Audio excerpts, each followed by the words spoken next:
Hello, possums. Dr. Lena here, your in-house sociologist. So, it's become a tradition, starting with a rant. So, please, Dems, stop doing town halls in red states. You know, why? I'm glad you asked. I think there's a few reasons, right? One is it appears like it's a political rally. Okay, it doesn't quite look sincere. They need to find their own cowardly GOP reps and deal with them in their own way. This is the first time that the GOP are actually seriously angry with their representatives. And this just muddies the waters, right? No, let them track down the cowards and they will do it their own way and let them do that. The Dems have to be having intense focus groups and doing their own town halls, which I'll talk about in a minute. But the third reason why it's not a good idea for Dems to turn up in red states, it's people are tribal and they know by your accent and the car you drive and everything else, you're not one of them at this stage. So don't try and just go and make it right because you can't. And what is really dangerous, then people think, oh, they can't do anything either. You see, politicians are useless. They're all the same. And that drives me insane because politicians are not the same. Some are much worse than others. So, Dems, I beg you, for what it's worth, a humble Australian on the other side of the world going, leave the red states to sort out their shit now. Leave them alone. Now, what should the Dems be doing? Well, I think we're at a watershed moment, aren't we? Like, people are really upset and angry, understandably and rightfully, in my opinion. And the old 9 to 5 is not going to cut it anymore. No, people are begging their Democratic members to fight, begging them to fight. And, oh, we'll just talk about clause 4, subparagraph 3. We're really working on that. No, no, this is a watershed. So let's dive in and have a look. Now, I saw, since I last saw you guys, the horrific Parkland shooting in Florida, which is probably 5 years ago or something. And two of the young things emerged, David Hogg and Emma Gonzalez. And David Hogg is now stepping up for the young Dems. As he points out, the Dems have not put in a Gen Z candidate for 2 elections. They're missing the youth vote. Doing. And we also know if people vote young, they tend to keep voting. Conversely, if they don't vote young, it's rare to start. So the Dems need to secure the youth vote, but they basically need to wake up, snap out of the coma, really. So will this be a watershed? I don't know. I'm going to do a bigger than usual spread, and we're going to have a close look at where the Dems are at, because they're tanking amongst their own group. Only 40% of Dems think the party's doing a good job. This time last year, it was 75%. So it's down to 40 and it's not going to turn around soon. Let's have a look. Let's have a look. The Dems. All right. Come on down. Oh, upside down cards. Oh, you can't really see, can you? It's a work in progress.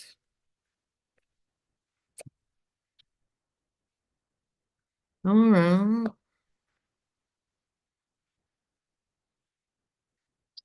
All right, let's break this down. Okay. I'm using my own deck, the One World Tarot. All right. Return on investment, as Hogarth would say. It is, you reap what you sow. It's important to put these things down to grow in the future, right? You know.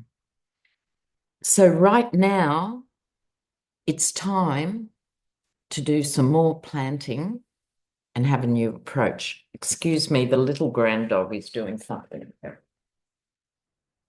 She's a papillon. Okay. Now, the energy underneath this question, where to from here with the Dems, right? It's a big question. Too held back, too,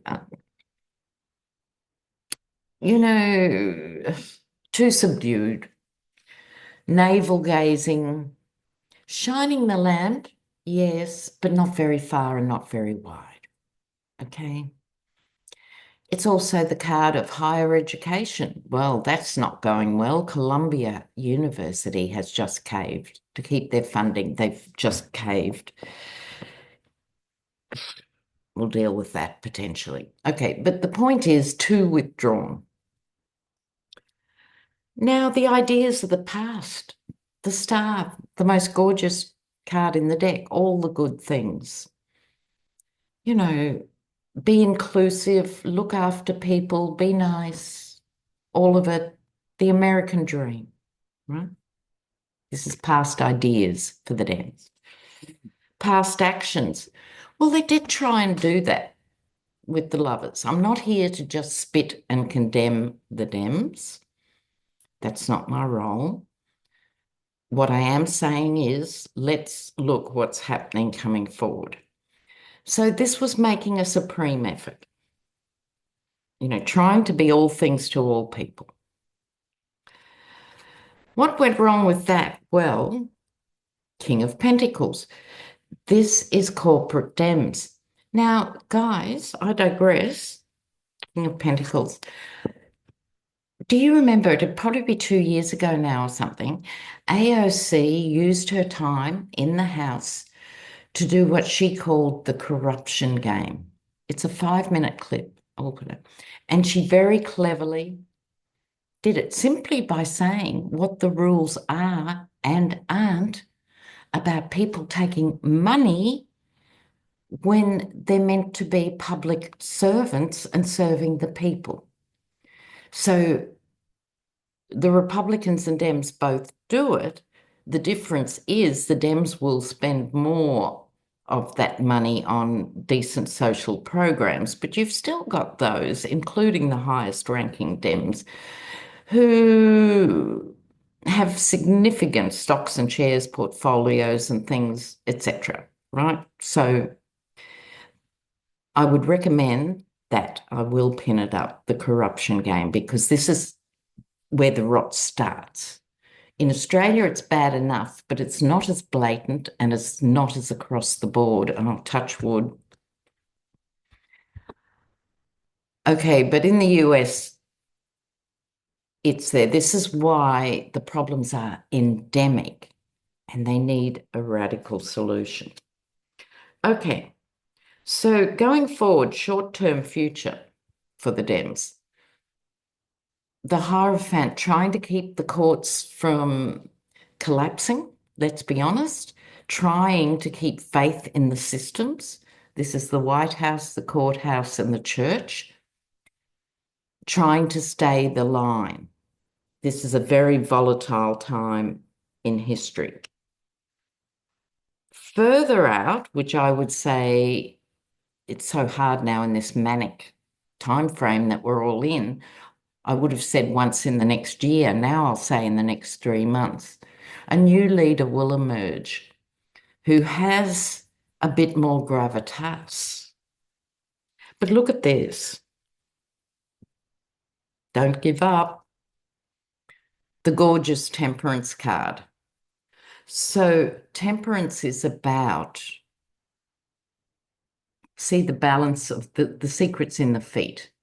It's finding a balance between the material world, where was our King of Pentacles, the material world, keeping body together, and your more spiritual, creative side. I think we're going to see an acceleration of artists and musicians stepping forward because historically it's often been the arts where when people are repressed, as is happening in the US now, people are scared. It's the arts that keep the courage going. But I'm optimistic about this new leader. We shouldn't be too caught up with gender, but I'm going to say I'm leaning more towards a male. So I think what this is about is it's time to reimagine the Democratic Party really differently.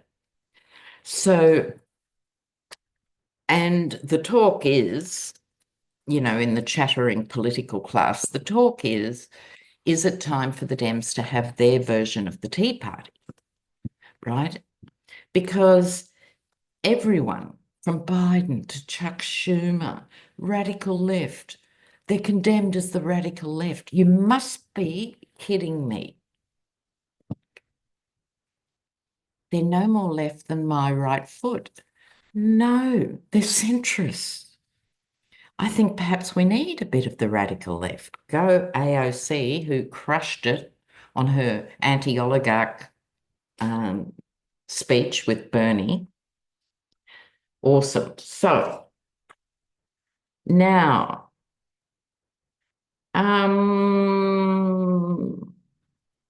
where was my next point? Oh, yes. Or now I'm just thinking here about the tariffs. They're just kicking in as we speak. Jesus. This is having a massive effect globally, not just economically, but as we've been talking about alliances. So one of our senior ex-defense chiefs came forward, and they normally are just these very no-nonsense, usually men, speaking in generic terms about the need for, strategic alliances. This guy, what did he actually say? It was extraordinary. He said, this is actually, he described it as vandals in the White House. The US is no longer a sustainable or reliable ally, and this is the most risk Australia has faced since the fall of Singapore in 1942. That's before I was born. A long while before I was born, I'll just point out. I mean, it's shocking. It's shocking.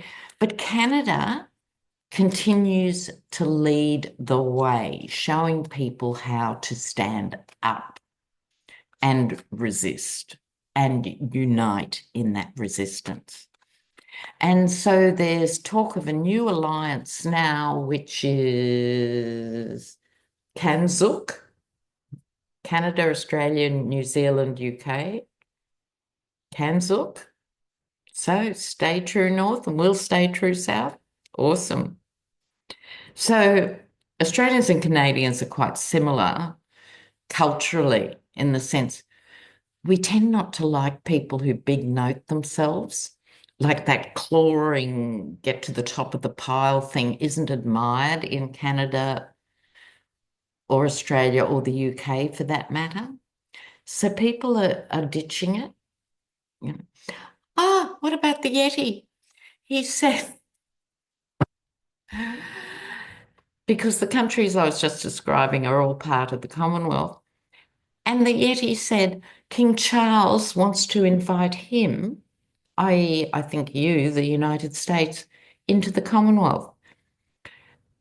This is mind-bendingly insane on every level.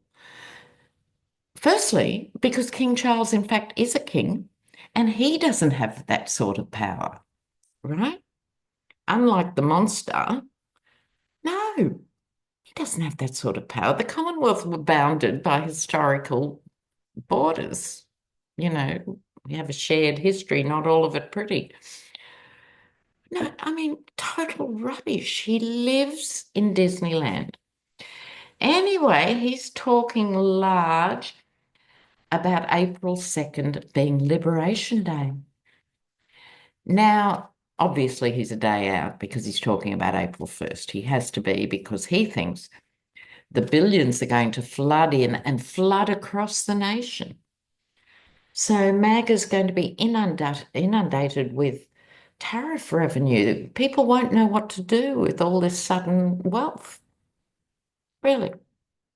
We'll see. We'll be watching. So I'm going to have a look at April 2nd, Liberation Day. What's he going to do? I'll use the other cards, the Deviant Moon cards. They're always good. So, yeah, Liberation Day.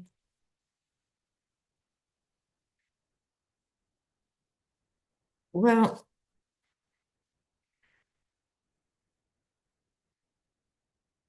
so what's he going to do? Like, is he going to just make up figures and tell people that it's actually come in?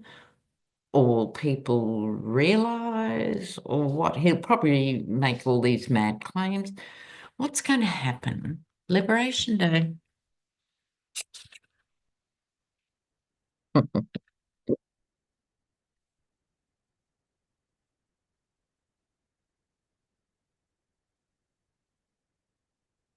Well, here we go. Now, note the tongue in this. The Five of Swords is the card of ruthlessness and people walking away from their leader. Ooh, can't help but note. Interesting. And his vicious tongue, his lying tongue that just emerges from his fetid little lips. Okay, so underneath, he is going to say, look, everything's fine with the lovers here. Oops, hiding the naughty bits. The lovers is people agreeing to something. So there will be some returns, but here's the problem. He's got the 7 and 8 of Pentacles. Okay, so this is about, we had the 7 of Pentacles before, you reap what you sow, and the 8, how to make this better, because there may well be on paper, X million from China or Australia or from Canadian tariff or something, but that's not what the issue is. The issue is the manufacturers will not, and the exporters and importers are going to pass this on to the consumer. So he's going to sort of say, oh, but look, we used to pay this, now they're paying us this. But I think everyone with a working neuron is now across the fact that tariffs don't work as a font of money like they did in 1890s for the robber barons. Now, speaking of the robber barons, I think we've got to change the language we use. Here he is, sorry, outcome card, King of Pentacles. Yes, he's going to claim he's saved America economically, so much money, it's embarrassing, right? So all you need to remember is the tongue. So we all have to use Trump's tariffs and Trump's economy and Trump's Doge. I think this is really important. Trump's Doge. We must always connect his name to these abject disasters. Now, speaking of Doge, Amy Gleason, Apparently, she's second in charge. Like, we've got two speed freaks rocking around the White House, and Amy Gleason is the one actually sending off the children, I think, to look into everyone else's business and do it all. I'm predicting Amy Gleason will be the fall guy for Doge when it all turns crazy. Okay, so he also said this morning, our time, the Illegal Aliens Act of 1786 or whatever it was that was employed in order to get these 200 Venezuelans who may or may not be gang members, who may or may not be Venezuelan for all we know. He said he didn't sign that. He's now saying he didn't sign that. I think that's really interesting because it means there has to be something legal. If he signed that, it enacts emergency war powers and he can be held in some way responsible or something. There has to be something legal or he wouldn't be denying it. Don't you reckon? All right, let's have a look. The Yeti allegedly didn't sign it, despite the fact it's got his Sharpie scrawl all over it. We all know what the signature looks like. So is there any legal repercussions?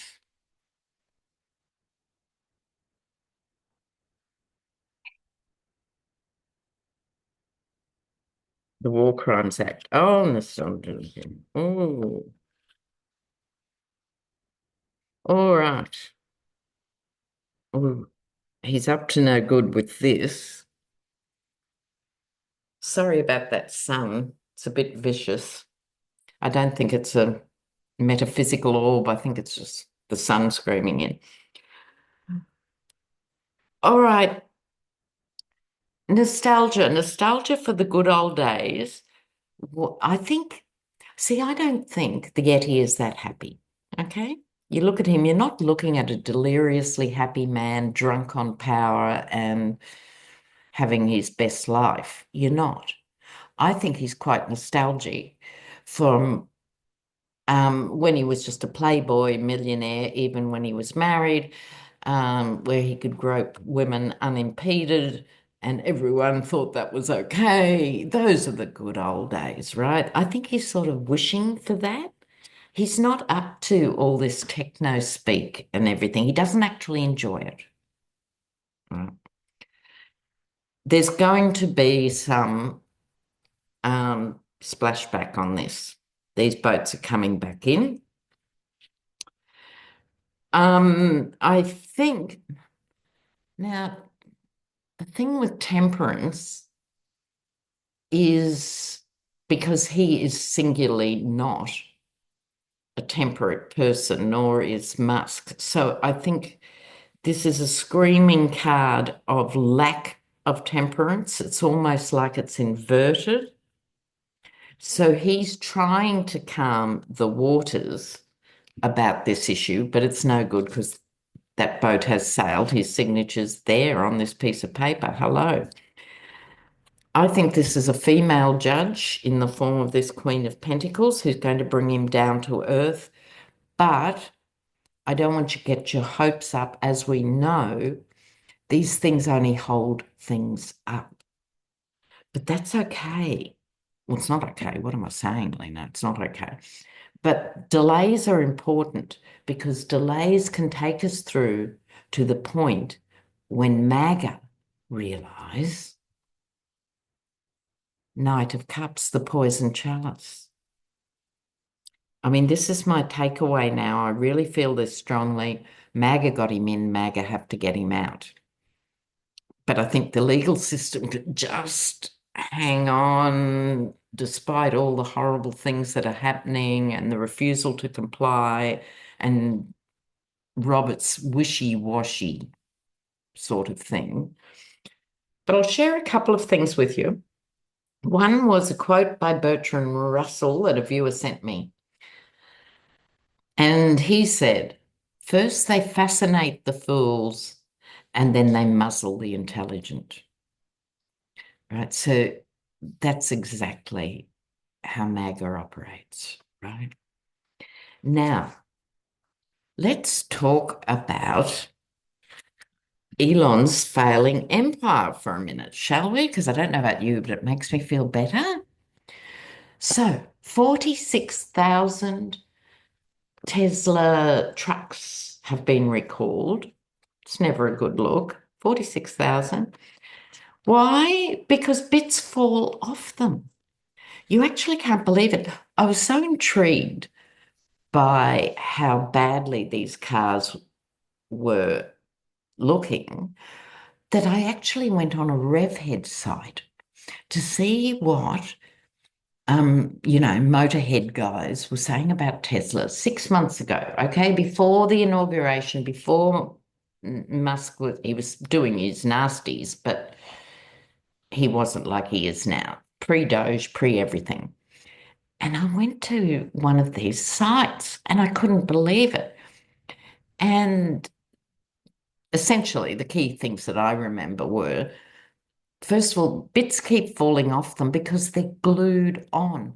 And it doesn't matter that you've got this space technology in the materials and stuff, they're glued on. And so when they're in real conditions, not test conditions, bits just fly off, which are dangerous. The second major thing is most modern cars use sensors, but Tesla uses cameras, and cameras are not perfect lenses, particularly in the rain.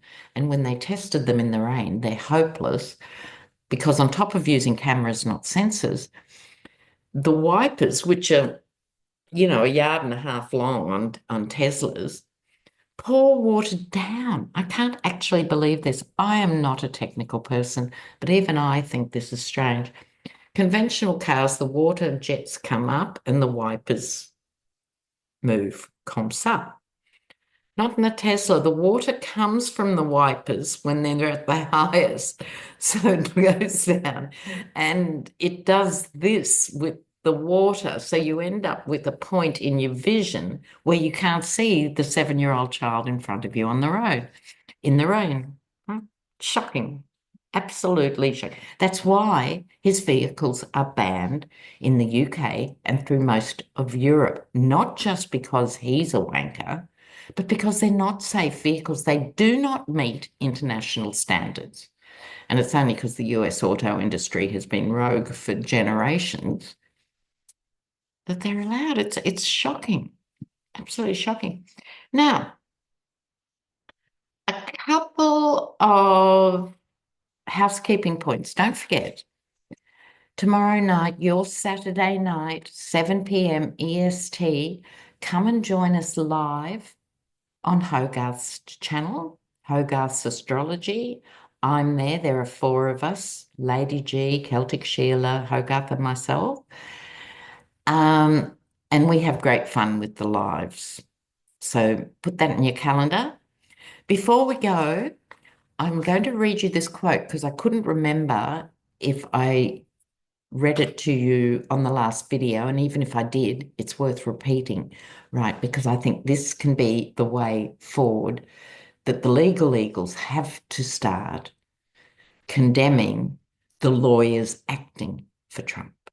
Okay, they can't get to the top straight away, but you can start here. So let me read this out. A lawyer can face consequences, including potential disciplinary action and contempt of court, if they knowingly assist a client in violating court orders, or if their actions are deemed to interfere with the administration of justice. Well, yes, Pam Bondi and all the others. They actually do that every day of the week. Oh, my terrible writing. So this has to be done. If the price is you work for Trump, in 18 months you're going to lose your law license, so you better make hay while the sun shines, I think it would stop some, surely, going forward. So they have to start acting on this. All right, my lovelies. Mwah, mwah. And I'll see you real soon, starting with Saturday night, 7 p.m. EST. And I'll put up AOC's thing on the corruption game. I'm sure it's 2 or 3 years old, but ever so relevant. Bye for now. Ciao, ciao, ciao. Okay. Bye.